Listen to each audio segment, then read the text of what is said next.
the weight of inflation and gas prices going up, up, and up.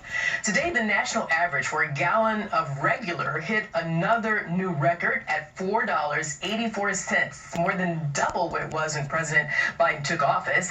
And in parts of California, prices are getting within, you're not seeing things, getting within pennies of $10 a gallon.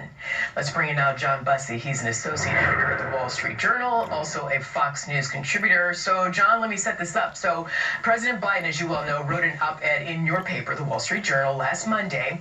And in part, the president said the price at the pump is elevated in large part because of Russian oil, gas, and refining capacity are off the market, adding that he led the largest release from global oil reserves in history. And Congress could help right away by passing clean energy tax credits and investments that he has proposed. So, John, that laid out, Americans still want to know, why is gas so high? What's the answer?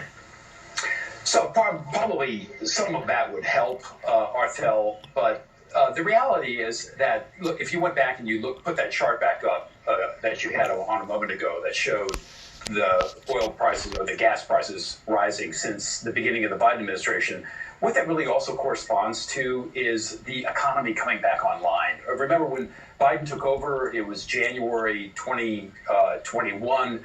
2020 had proceeded. The economy was flat on its back then because of the pandemic and shutdowns.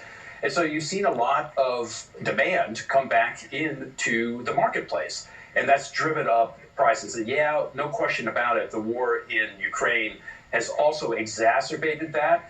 But I think that you saw this inflation in gas prices well before the war started in Ukraine. Ukraine just made it a lot worse and probably is going to extend that inflation in gas prices and in general, not just gas, but commodities. Well, yeah, because if I can jump in there for a second. Yeah, John, let me jump in because what you're saying in that same op-ed, the president said the same thing. He said that inflation is exacerbated by Putin's war in Ukraine, supply chain shortages, etc. But he also outlined that he says that our economy faces these challenges from a position of strength. So do Americans think the economy is as good as the president says it is? Well, Americans are responding with their wallets. They're out spending.